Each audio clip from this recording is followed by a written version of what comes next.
Salut à toutes et à tous, soyez les bienvenus sur C8 pour ce nouveau numéro de Voyage au bout de la nuit, votre émission de lecture nocturne que l'on commence tout de suite en vous donnant la parole.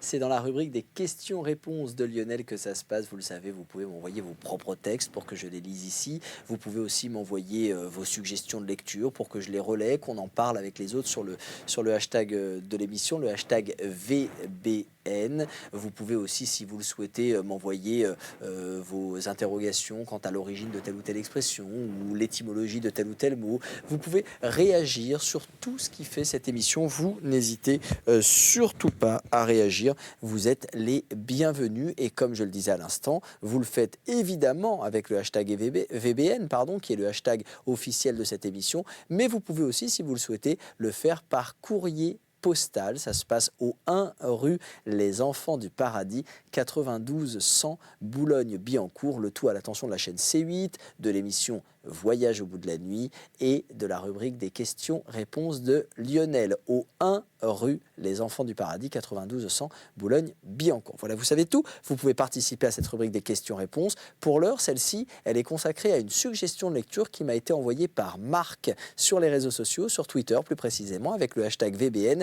Et Marc, il nous conseille de lire Charade de Laurent Loison. Il nous dit que c'est un thriller, que c'est addictif, que c'est vraiment admirablement écrit et que c'est une enquête de laquelle on ne sortira pas indemne. Charade de Laurent Loison, c'est la suggestion de lecture de notre ami Marc qui m'a écrit avec le hashtag VBN. Alors allez échanger avec Marc, allez vous manifester sur le hashtag VBN si vous avez lu ce roman et si vous le connaissez. Et puis si vous êtes très nombreux, eh bien très certainement nous contacterons la maison d'édition et l'auteur et nous organiserons certainement une lecture de cette charade ici sur le plateau de Voyage au bout de la nuit. Voilà, la rubrique des questions-réponses est maintenant terminée. On va pouvoir passer à la lecture du roman de Jack London intitulé L'appel de la forêt, ce roman qui nous tient en haleine depuis plusieurs émissions maintenant et que nous allons continuer de découvrir. Nous reprenons là où nous nous étions arrêtés lors de la précédente émission. Je vous souhaite une très très belle écoute de cette lecture. Restez avec moi, on est ensemble jusqu'au bout de la nuit.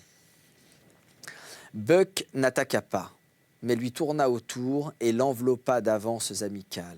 Le loup était soupçonneux et effrayé, car le chien en valait 3 comme lui pour le poids, et sa tête atteignait à peine l'épaule de Buck.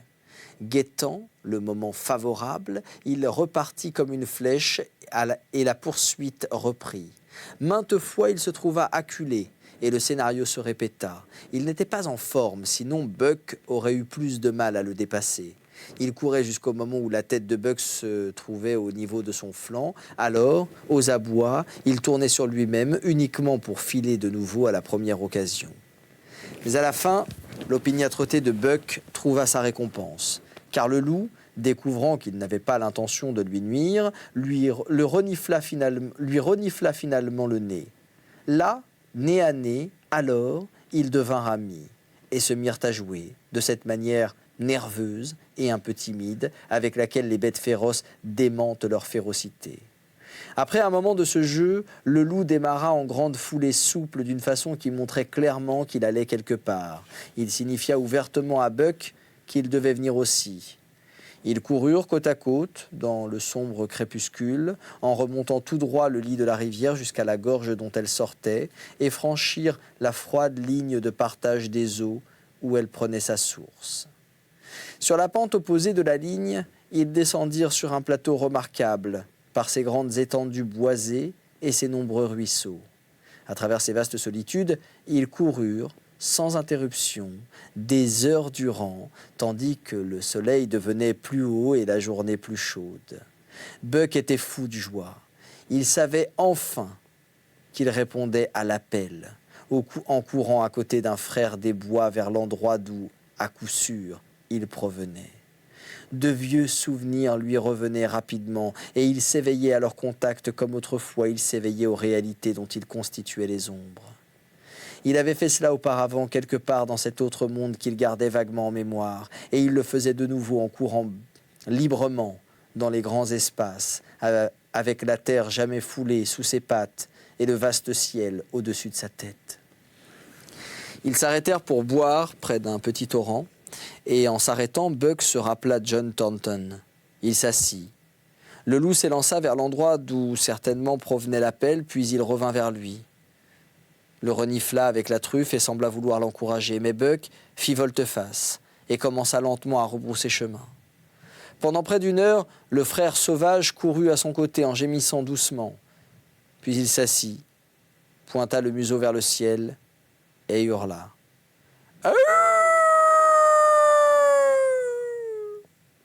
Ce fut un hurlement lugubre, et tandis que Buck poursuivait son chemin sans s'interrompre, il l'entendit faiblir et décroître, jusqu'au moment où il se perdit dans le lointain. John Thornton était en train de dîner quand Buck arriva à toute allure dans le camp et se jeta sur lui avec une affection frénétique. Il le renversa, lui grimpa dessus, lui lécha le visage, lui mordit la main, jouant le parfait idiot, comme disait John Thornton, tout en secouant Buck d'avant en arrière et en l'injuriant tendrement.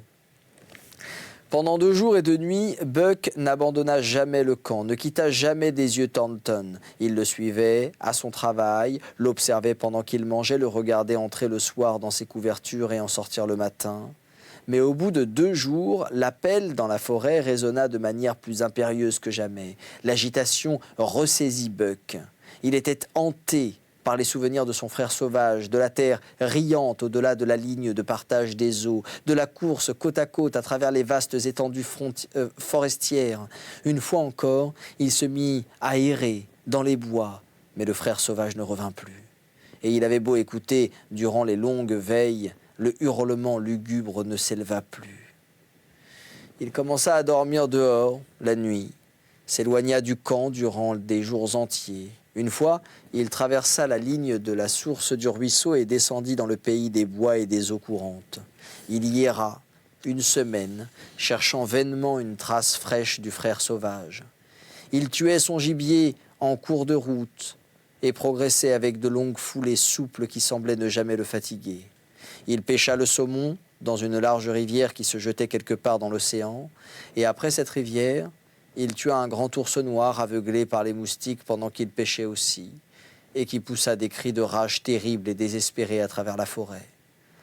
Même dans ces conditions, ce fut un dur combat, et il fit surgir tout ce qui demeurait à l'état latent dans la férocité de Buck. 2 jours plus tard, quand il retourna vers sa proie et trouva une douzaine de gloutons qui se querellaient sur la dépouille, il les dispersa comme quantité négligeable, et ceux qui purent s'enfuir en laissèrent 2 derrière eux qui ne se querellaient plus. Le désir du sang devenait en lui plus fort que jamais. C'était un tueur, une bête de proie, vivant aux dépens des créatures vivantes, sans aide, solitaire, grâce à sa propre force et à sa propre habileté, il survivait triomphalement dans un environnement hostile où seul survivaient les forts. Pour toutes ces raisons, il devint doué d'une grande confiance en lui-même qui se communiquait de manière contagieuse à son existence physique. Elle s'affichait dans tous ses mouvements, se manifestait dans le jeu de chaque muscle, s'exprimait aussi clairement qu'un discours dans son comportement et ajoutait encore à la splendeur de son superbe manteau de fourrure. Sans la bande marron qu'il avait sur le museau et au-dessus des yeux, et la tache de poils blancs qui descendait juste au milieu de sa poitrine, on aurait bien pu le prendre par erreur pour un long loup gigantesque, plus grand que les plus grands de cette race. De son Saint-Bernard de père, il avait hérité la taille et le poids, mais c'était sa mère, un chien de berger, qui avait donné forme à cette taille et à ce poids.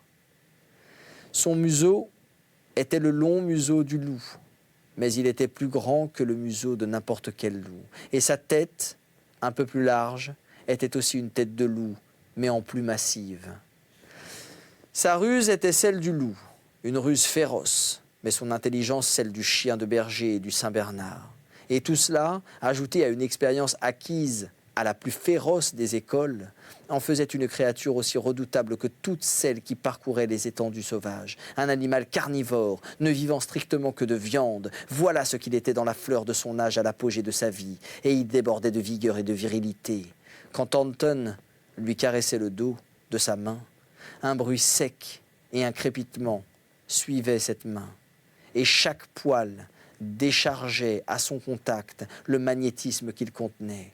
Chaque partie de son être, cerveau et corps, fibres et tissus nerveux, accordait de la manière la plus exquise, et entre toutes ces parties, il y avait un équilibre ou un ajustement parfait. Au spectacle, au son, aux événements qui exigeaient l'action, il répondait avec la rapidité de l'éclair. Là où un husky pouvait bondir rapidement pour l'esquive ou l'attaque, il était capable de bondir 2 fois plus vite. Il voyait le mouvement ou entendait le bruit et répondait en moins de temps qu'il n'en fallait à un autre chien pour saisir simplement ce qu'il voyait ou entendait. Il percevait, décidait et répondait dans le même instant. En fait, les 3 éléments, perception, décision et réponse, se suivaient, mais les intervalles de temps qui les séparaient étaient si infinis qu'on les croyait simultanés. Ses muscles débordaient de vitalité et entraînaient brusquement en action comme des ressorts d'acier.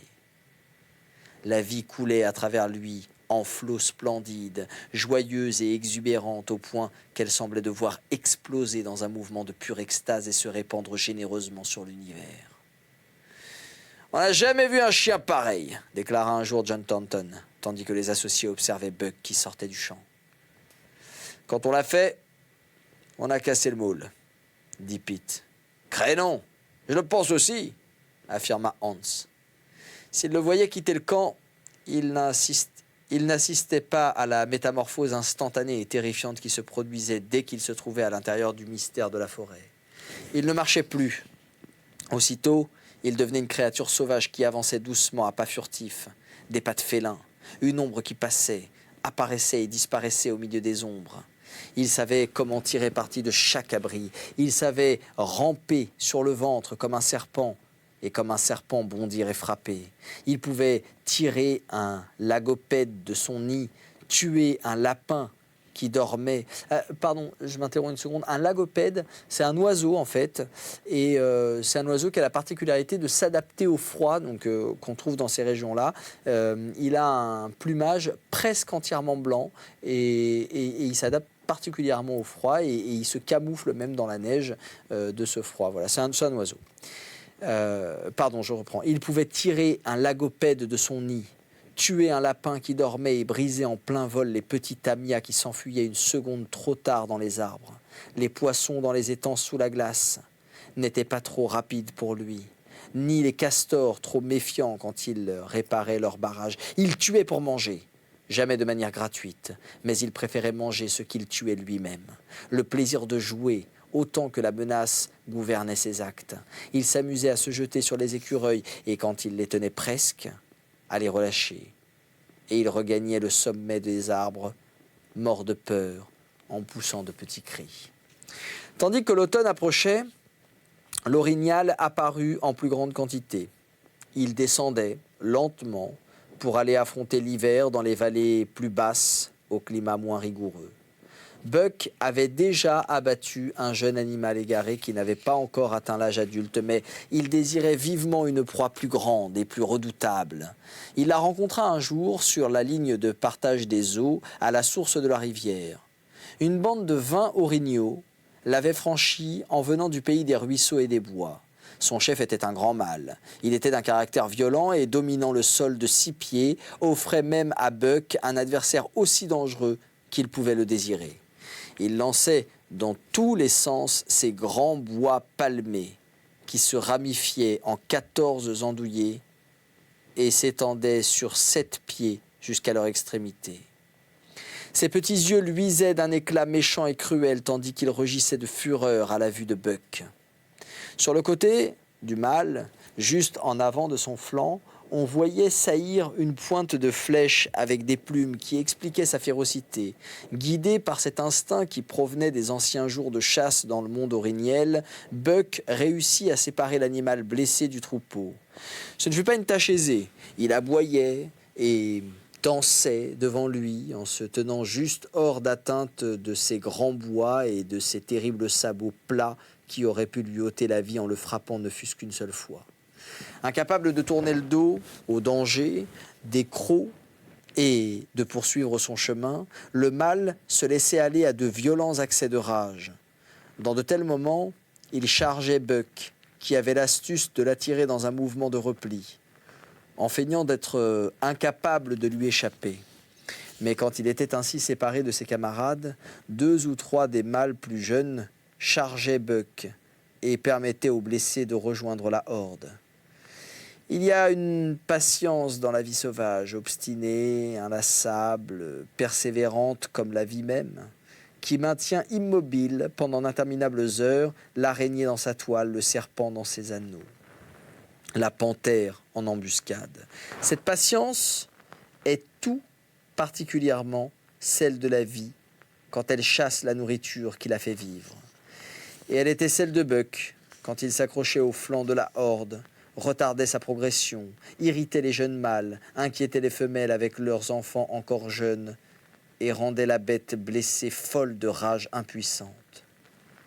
Cela continua pendant une demi-journée. Buck se multipliait, attaquait de tous côtés, enveloppait le troupeau dans un tourbillon de menaces, coupait le chemin de sa victime dès qu'elle aurait pu rejoindre ses congénères et épuisait la patience des bêtes dont il faisait sa proie, car elle est moindre que celle des prédateurs. À mesure que le jour s'avançait et que le soleil se couchait au nord-ouest, l'obscurité était revenue et les nuits d'automne duraient 6 heures, les jeunes mâles étaient de moins en moins disposés à revenir sur leurs pas pour aider leur chef harcelé. Avec l'hiver qui s'annonçait, ils étaient pressés de rejoindre des altitudes moins élevées et ils avaient l'impression qu'ils ne pourraient jamais se débarrasser de cette bête infatigable qui les retenait en arrière. En outre, ce n'était pas la vie de la horde, ni celle des jeunes mâles qui se trouvaient menacés. Non, on exigeait la vie d'un seul de ses membres, ce qui était d'un intérêt moindre que leur vie à eux. Et à la fin, ils furent contents de payer ce tribut. Au crépuscule, le vieux mâle se tenait tête basse, observant ses compagnons, les femelles qu'il avait connues, les jeunes dont il était le père, les mâles qu'il avait domptés, tandis qu'il disparaissait d'un pas rapide dans la lumière déclinante. Il ne pouvait suivre, car devant son museau bondissaient les crocs d'un terrifiant et sans pitié qui se refusait de les laisser partir. Il dépassait la demi-tonne de 300 livres. Il avait vécu une vie longue et intense, pleine de batailles et de luttes, et il la terminait en faisant face à la mort, sous les dents d'un animal dont la tête dépassait à peine ses grands genoux noueux. À partir de cet instant, nuit et jour, Buck n'abandonna jamais sa proie, ne lui laissa jamais un moment de repos, ne l'autorisa jamais à brouter les feuilles des arbres ou les pousses des jeunes bouleaux de la saule. Il ne donna pas non plus au mâle blessé la possibilité d'étancher sa soif brûlante dans les maigres filets d'eau courante qu'il traversait. Souvent, au désespoir de cause, l'orignal se précipitait dans de longues périodes de fuite.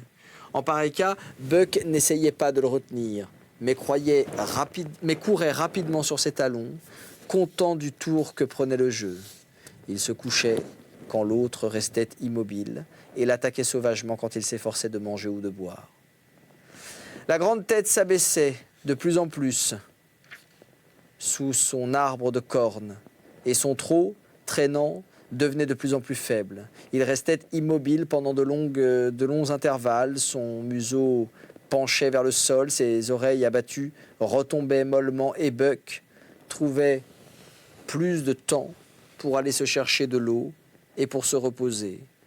Dans de tels moments, tandis qu'il haletait, sa langue rouge pendante, ses yeux fixés sur le grand mâle, Buck percevait clairement qu'un changement s'accomplissait.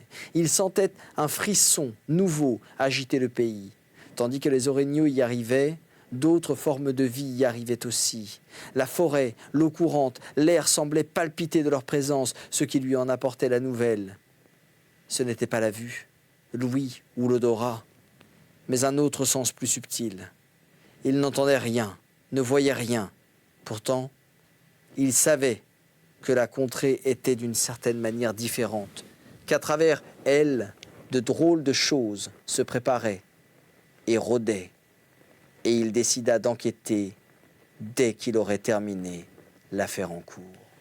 Qu'allait-il découvrir notre cher Buck en faisant cette enquête dans la forêt, en répondant à cet appel de la forêt? Eh bien, c'est ce que nous saurons en poursuivant la lecture de ce roman de Jack London, mais ça fera l'objet d'une prochaine émission, car pour l'heure, vous l'avez compris, il est temps de nous quitter. Je vous remercie infiniment d'avoir suivi cette émission. Je vous rappelle que vous pouvez la revoir grâce au replay sur le www.c8.fr. Quant à nous, on se retrouve très vite sur C8 pour d'autres aventures littéraires. D'ici là, prenez soin de vous. Ciao.